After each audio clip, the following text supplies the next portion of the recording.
This is Ruth. My question is, I'm wondering about the difference between what you're doing with us here and what you do actually in a client reading, including you were going to talk about the preparation ones, but if not, then at least what you do during the session that's different. Awesome.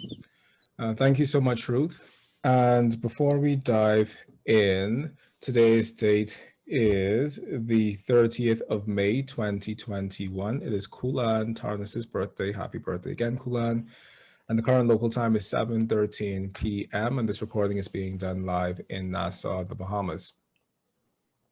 So this is a really great question that Ruth brings up, and it ties into something that I already wanted to speak about tonight, which is the difference between counseling and consultation within the practice of an astrologer.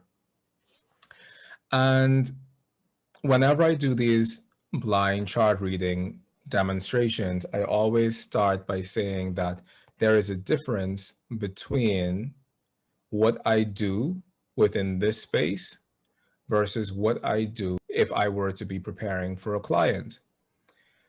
And the chief difference is that within the context of a blind chart reading, it is specifically intended to be performative.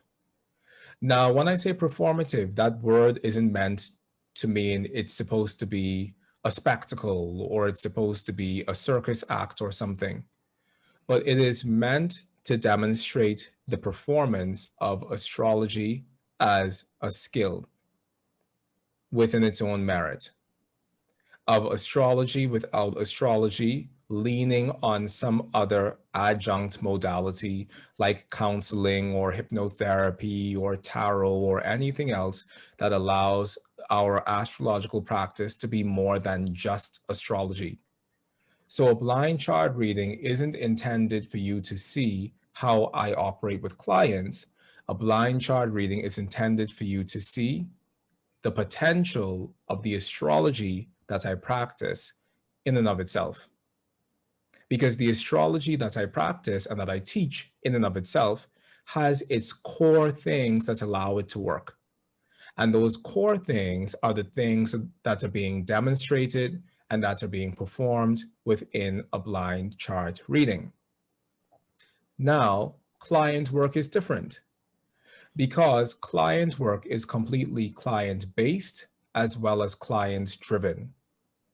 Within a blind chart reading, the presupposition is that there is no client drive because the client hasn't actually given any information about themselves other than the chart information that allows me, the astrologer, to read that chart. Whereas a client session or a client consultation or client counseling is a different thing entirely, because that assumes that the client has come and that the client has come presenting a specific issue or a specific topic that they're wanting to work on. So that's a very big difference between the blind chart reading model versus the model of working one-on-one with clients. The blind chart reading isn't actually meant to be a sustainable client practice. I've said this before in a joking manner, but it's something that I genuinely feel within my heart of hearts, that when we come to a blind chart reading, we're essentially coming to a cadaver course. And when you're in med school, doctors in training, they take classes in which they dissect human bodies or they dissect animal bodies in order to see the internal structure of the organism. And that is very much what a blind chart reading is. It is a dissection course. How do I dissect this actual living entity frozen in time that we call the natal chart of a person? And how through that dissection can I come to understand something deeper about the nature of the person to whom this chart belongs? It's a dissection course. And in the awareness that in this dissection course, we're dissecting the deep hidden innards of a person's life, we move into that space with that level of respect. However, we also move into that space with the knowledge within ourselves that we're not necessarily trying to say things in a politically correct way, or we're not trying to say things in a nice way, or we're not actively trying to say things that really take emotions or other circumstances into consideration, because we are taking a step back with the purpose of creating an objective analysis of the chart that is there. Not what we'd say to someone if someone were actually sitting there, but what is the objective analysis of this chart if we were to pass this chart through the filter of just astrology? And what we find is that when we pass a chart through the filter of just astrology, sometimes nice things aren't said. Sometimes the silver lining isn't found.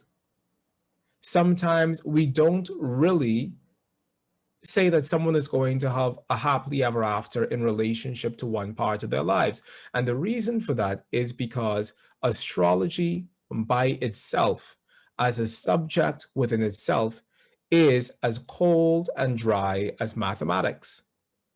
On the one hand, astrology allows us to have this ability to describe in planetary terms the circumstances of the lives of people, of events, of questions. If we're speaking about horary astrology, astrology allows us to describe, and the act of description isn't necessarily one that needs a great deal of colorful language.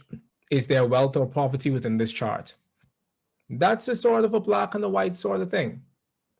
And so the astrology by itself allows us to categorize the experiences of a person's life, place them in perspective within the context of that entire life, and come to some sense of judgment as to what these factors mean. However, we're humans who practice astrology. And as humans who practice astrology, there is something within our humanity that causes us to want to encroach that language in softness, so that the person receiving that message from us can receive that in a way that's more digestible than for us to just drop a bomb on their doorstep. Your chart says this, therefore. And truthfully, for me, one of the reasons why I love horary astrology as a means of teaching the skill of giving concrete judgments is because, for the most part, people feel far less nervous about giving the concrete judgment regarding a question versus they do in terms of giving the concrete judgment over the life of a person. And that nervousness is well placed, because unless you have the requisite skills to truly read a chart in a way where 8 out of 10 or 9 times out of 10, you're going to land within the field of something concrete and specific within the life of that person, unless you've taken yourself through that process, you probably really don't have the requisite skills to be holding someone's natal promise within your hands. Because that requires maturity, that requires a depth of study and a depth of understanding, and that also requires a depth of training. So this is a very big issue that we find within astrology today, because for the most part, people who enter astrology today specifically enter for the purpose of reading their natal charts, or they specifically enter because they want to know how to practice natal astrology. But natal astrology is the description of the life of a person. And I would think that somewhere within the astrological mindset of the burgeoning astrologer, the understanding is there that, hey, if I'm going to do this, I probably need to cover some bases first. And so for me, some of the bases that we cover before learning natal astrology is you do a fundamental training in astrology, period. There is foundations of astrology that applies to every single branch of astrology, and every single astrologer should pursue a training in the foundations of astrology first before branching off into a specific field or a specific subcategory of astrology. The problem that we have within the 21st century is that astrologers begin their study of astrology not through studying the foundations of astrology, but specifically through studying natal astrology. And this is not the way.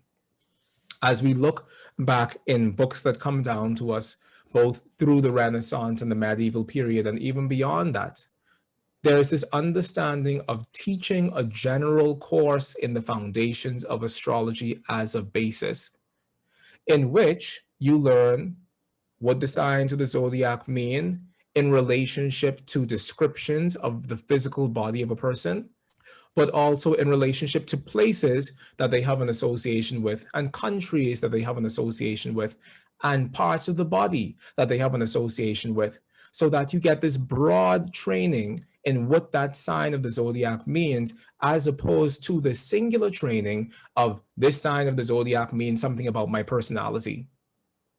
Similarly, if you pursue a training in the foundations of astrology, then you get an understanding of what Saturn means, not just Saturn as a characteristic within the human soul and psyche, but you get this understanding that from a medical perspective, Saturn has to do with our bones, our joints, our teeth, our skin, the skins of any slain animal, insofar as the skin is a protective covering, the hair that is across the body, the right ear of the body, the retentive faculty of the body. Saturn is having rulership over black bile as one of the four humors of the body. All of these things, we have this understanding, or we gain an understanding when we take a foundational training in astrology, versus Saturn makes this person mean, or Saturn makes this person depressed, or Saturn causes this person to have a stern outlook on life. Yes, all of those things from a psychological perspective are true, but the problem with learning astrology from the perspective of natal astrology is that we over-personalize the cosmos with the story of ourselves. And in so doing, anything that we hear about astrology, we take it personally. If you hear something about the element of earth, you take it personally because it sounds as if it's speaking about your specific earth. But there was an element of earth that predates your existence. If you hear someone saying something about Jupiter, you take it personally because you feel as if they're speaking about your specific Jupiter. Someone says that Mercury is both in detriment and fall when in Pisces, and you take that as a personal affront because you have Mercury in Pisces and you know that your Mercury works just great. It's not about you. And that is where the astrologer's training should begin. By knowing that while this astrology has the ability to describe you in beautifully, dynamically living terms, the entire corpus of astrology is not about you. And there is an astrology that precedes the superimposition of you upon it. And that is the astrology where we should all grow our bones.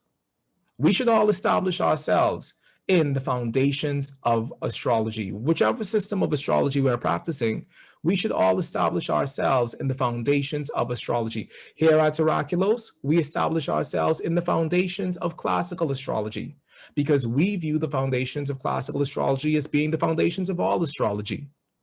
But whatever system of astrology you're practicing, there should be an understanding of fundamental foundational concepts, because those fundamental foundational concepts serve as the launching pad of your further exploration of astrology in a more holistic and well-rounded way.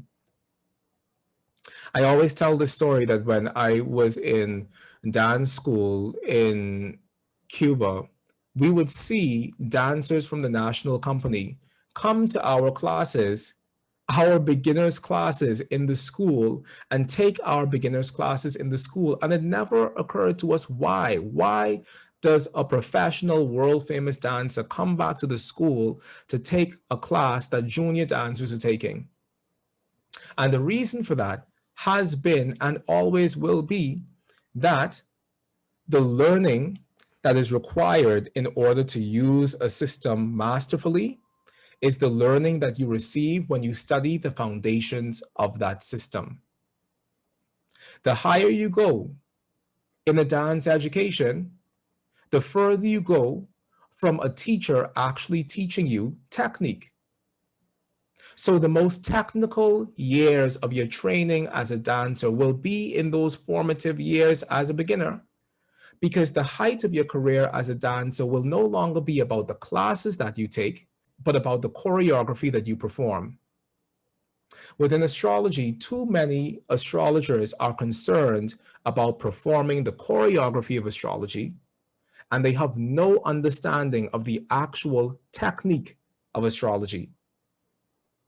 And the reason why they don't have an understanding of the technique of astrology is because the technique of astrology doesn't actually equip you to perform or demonstrate natal astrology.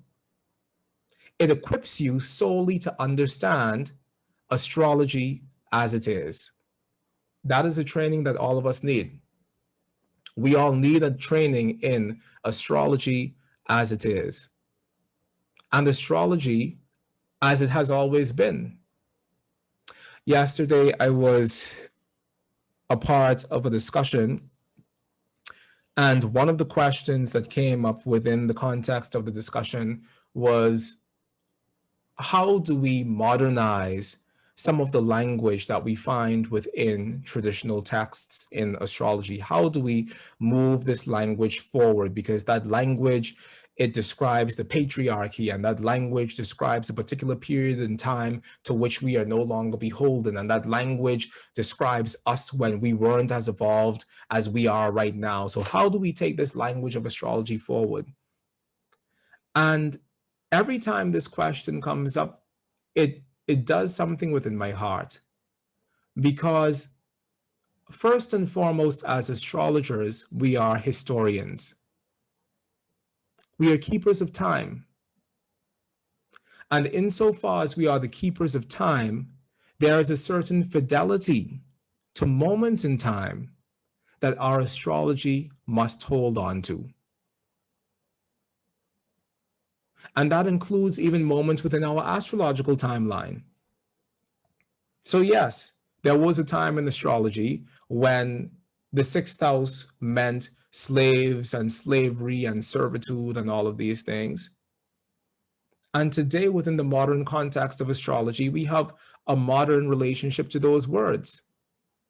And so what may have seemed like a slave in the past may be an employee at this current moment in time.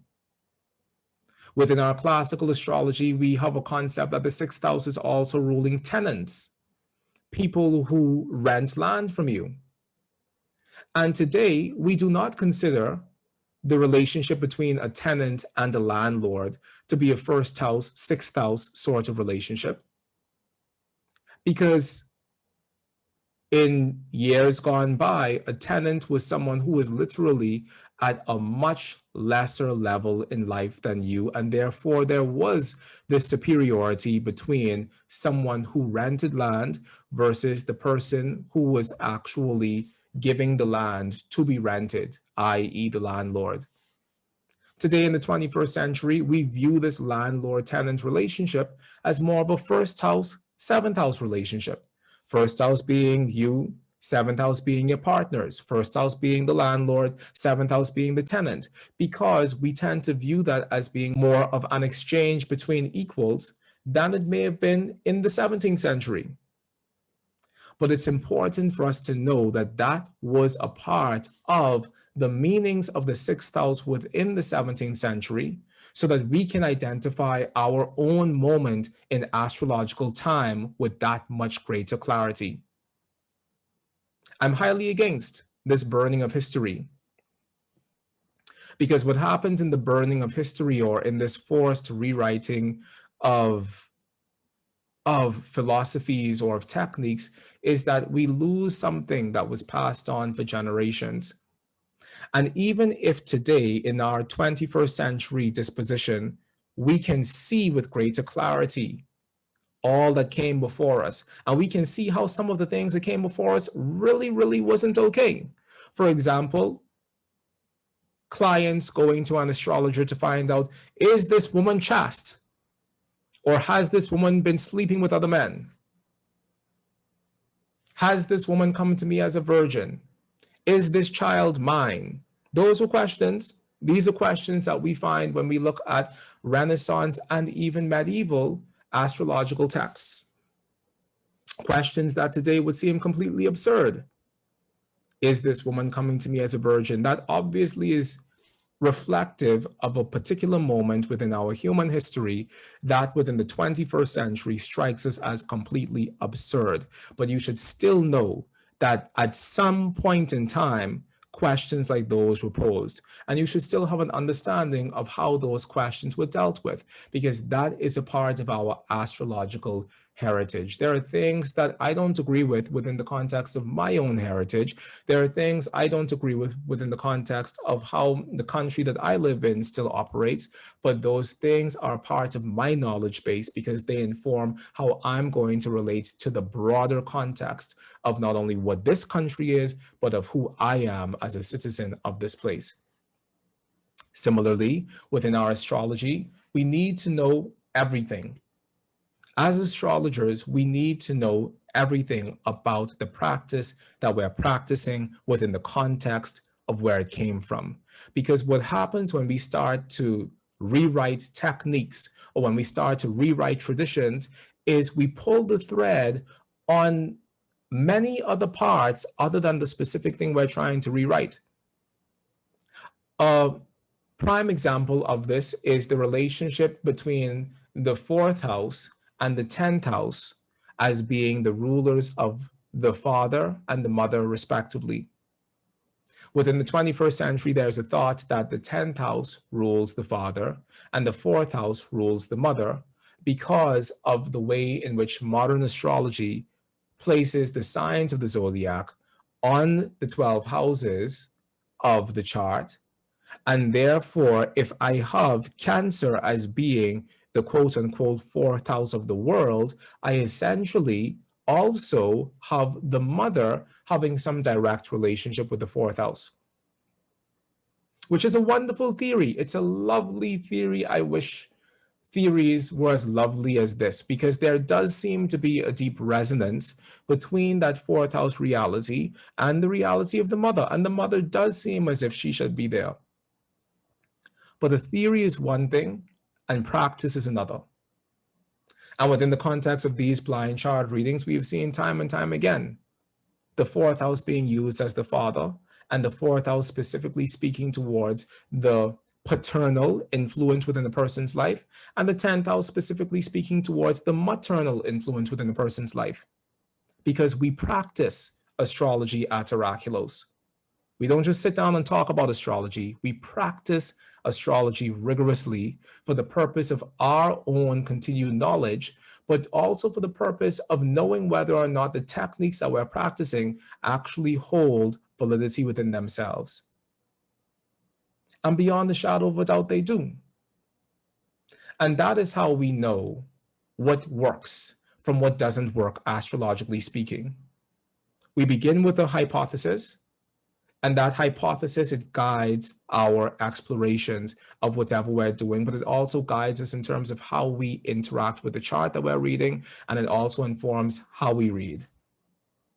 And that is how we determine things. So for me, the fourth house is unequivocally the house of the father, because after seeing that over hundreds and hundreds and hundreds of charts, that has always held up. The 10th house is unequivocally the house of the mother, because after seeing that in my own practice over hundreds of charts, that has always held up. And the moments where it seems as if it doesn't hold up is more towards there being a lack within my own understanding than there being a lack within the technique itself. So Astrology on its own basis is where we all should start in terms of learning any system of astrology. Before superimposing yourself on that astrology, what does this astrology have to say about itself? Because if we can understand that, we can practice astrology in an even greater way that leads to even greater results that builds credibility in terms of what we're doing. Now, going to the actual question about what I do within my client practice, I'm very keenly aware of the model of astrology as dialogue. And I think that there's a very real place for astrology as dialogue within our client work.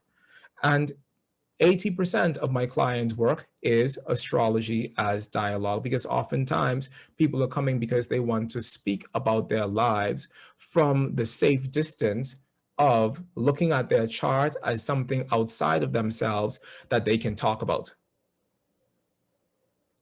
And that's a wonderful thing. Our chart serves as a launch pad for our deepened self-contemplation.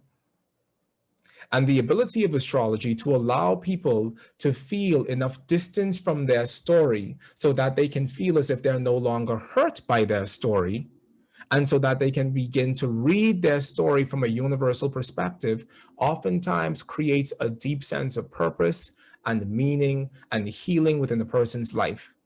Their ability to transpose their narrative on something greater than themselves so that they feel as if they're taking part in a cosmic act of mythology, as opposed to something that feels like the crushing impact of their own destiny falling on their shoulders. That's what our chart gives us. The perspective to be outside of ourselves long enough to realize that every aspect of the story that is being told about our lives makes sense.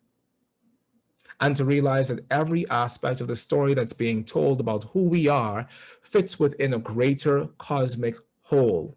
And when we can see that, we can start to trace patterns. And when we can start to trace patterns, we can understand how we got here to this position right now. We can understand how we dealt with these challenges in the past and how those past relationships to these challenges are currently impacting how we're dealing with these challenges now. We can see the golden thread of ourselves within everything. And there's no greater gift than that. The ability to see ourselves from a distance long enough to know that if we keep going on in this journey of life, we'll be okay. And that's what astrology gives us. It gives us the ability to step away from that story, to see the fullness of that story, to see that with a little bit of wisdom and with a little bit of elbow grease, we'll be okay. And that's the magic of astrology. And the reason why astrology works the way it works is because fundamentally, without that wisdom and without that elbow grease, we all fall within the same traps that we've always fallen into. There's a concept within Vedic culture where there are three gunas, or there are three principles within nature. And those three principles are sattva, rajas, and tamas. And within our Western esoteric tradition, we have those same three principles in the forms of mercury, sulfur, and salt. And this tamas, or this salt principle, is the binding principle that causes everything to be exactly what it is and nothing more than that. And we, as astrologers, can speak amongst ourselves and call this principle Saturn. Saturn is that imposition within nature that causes all of us to be exactly what we are and nothing else. And if it wasn't for this salt, and if it wasn't for this tamas, this dullness, this inertia, this grounding, this gravity that causes us all to sink back into the physical reality of ourselves, even though our mind wants to cause us to be something completely different from who we are, this Saturnian tamasic salt-based reality is what keeps us all safe. And it's what gives our lives a sense of its containment and a sense of its container. So the bird isn't trying to be the tree isn't trying to be the frog, The frog isn't trying to be the moon. The moon isn't trying to be the star. The star isn't trying to be the river. And we fundamentally aren't trying to change from fundamentally who we are. And because our chart as a frozen moment in time reflects, in a sense, this process of a freezing, that is why when we get our chart read, it feels like it hits home so closely. It feels like it completely speaks to the heart of our experience. And the reason it feels like that is because that chart is showing you, me, in our most frozen forms.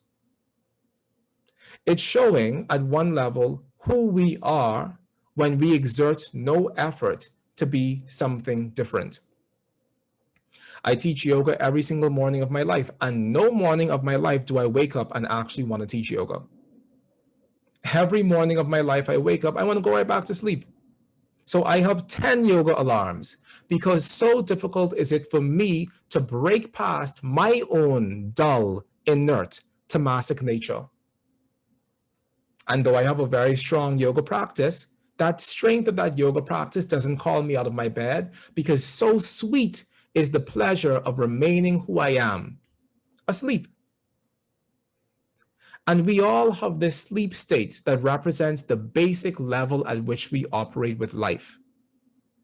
And on one level, our chart is showing the basic level at which we all operate with life. And that is why when we get our chart read, it sounds like such an act of magic and prophecy. But it really isn't. Because oftentimes, most of the times, 99% of the times when we get our chart read, we're not hearing something that we don't know. It's magical because it's us. It's magical because we do know it so well. And that is the point at which astrology works. It works so well because it has the ability to reflect back to us who we are when we're not exerting any effort to be anybody else. And if we were to exert effort to be somebody else, what then might we become? There is this experiment that a teacher of mine, Lee Lehman, had told me about a couple of years ago. And at astrology conferences, there's the habit of displaying your sun, your moon, and your rising sign within your badge so that people can know your sun, moon, and rising. And she asked me one day, she said, Mychal, imagine if someone had Gemini sun, Gemini moon, Gemini rising, and yet they put on that badge that they were Scorpio, Scorpio, Scorpio, Scorpio sun, Scorpio moon, Scorpio rising. How much internal cognitive effort it would take for that person to actually hold up that facade of being Scorpio, Scorpio, Scorpio, when in fact they were Gemini, Gemini, Gemini. How difficult would that be for someone to actually try to pretend to be that for an entire day? You might be able to do it for an hour. You might be able to do it for 2 hours. But fundamentally, the momentum of who we are always takes over. And the momentum of who we are will always call us back to the basic foundational stability of our being. Whether or not that basic foundational stability of our being is productive or maladaptive. If within your life, the basic foundational stability of your being is to sit back every evening and drink an entire bag of sugar, take the bag of sugar, pour it to your head, and drink the entire bag of sugar every evening before you go to bed, because that's what you've always done, you might be able to break that for an hour, for 2 hours, for one evening, for 2 evenings. But the momentum of who we are, it takes over, and it calls us back to that habit. And you might be wondering, well, what about people who break habits? It oftentimes requires a mammoth amount of effort to break habits, which isn't saying that it's impossible, but just saying that the comfort of who we've always been and how we've always operated is something that we truly have to work on. And sometimes that working on things takes a lifetime. I'm a vegetarian. I don't like the taste of meat. I love dairy. And so strong is that dairy momentum within myself that I have to work and I have to exert extensive amounts of energy and determination to walk past the cheese aisle and not pick up a bar of cheese every time I go to the grocery store. However, so deep is that imprint, someone could possibly pick up my birth chart and say, this is a person who loves cheese. Because of some cheese-loving signature within my birth chart, because unless I exert the effort to transform that into something else, I will always fall back to those same habits. People change all the time. But, for the most part, even as we change through life, we remain who we are. And that's why our astrology works. And I don't know why I went into all of that. And you also may not know why I went into all of that. But the point is that when we read the birth chart, that's what we're reading. We're reading the life of a person if it's operating on one level. And the evolution that a person has within their lifetime is evolution within the context of that same rubric of who they are. So you, as a person with Moon conjunct Saturn, may get past and may get beyond your foundational Moon conjunct Saturn story, and you may start to vibrate that Moon conjunct Saturn story at a higher level.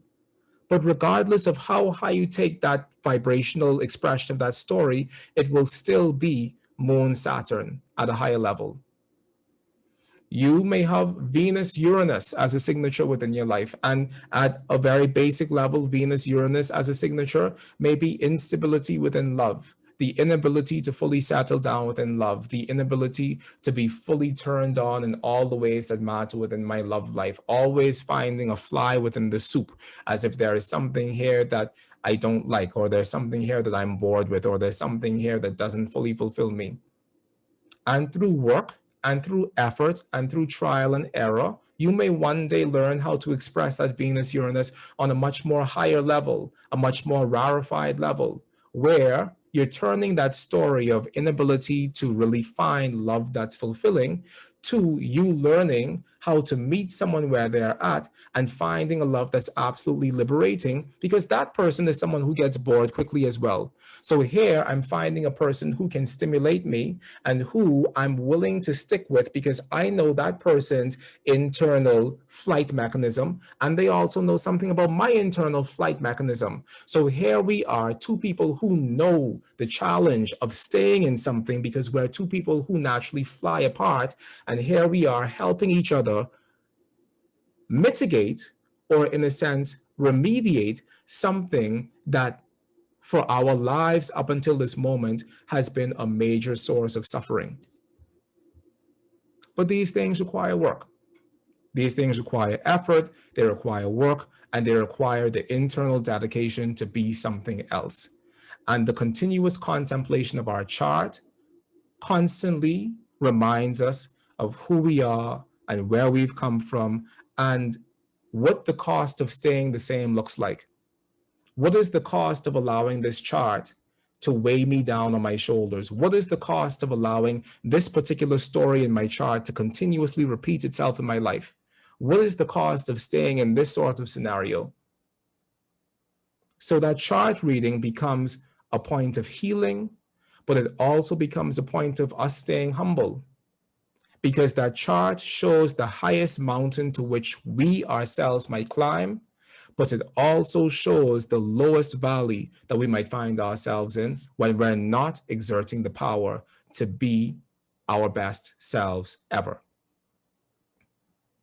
So that is about the end of that for this evening. I still don't feel like I answered your question, Ruth, but from the perspective of all of this, you, the astrologer, as psychopomp, as guide, as jungle physician, as shaman, as counselor, as healer, as consultant, as lifeboat, as lighthouse, as a carrier of the essence of someone and the reflector of someone's essence to them through your astrological practice, you're meant to be able to tell them the story of themselves in a way that they can receive it, in a way that acknowledges your own suffering as a human being, as an astrologer, as well as in a way that acknowledges their suffering. And from the suffering within you, seeing the suffering within them, you should be able to speak with compassion, with clarity, and with hope. And that is the difference between a blind chart reading and working with clients. Our work with clients must always lead us, the astrologer, but also them as our clients, to a bastion of hope.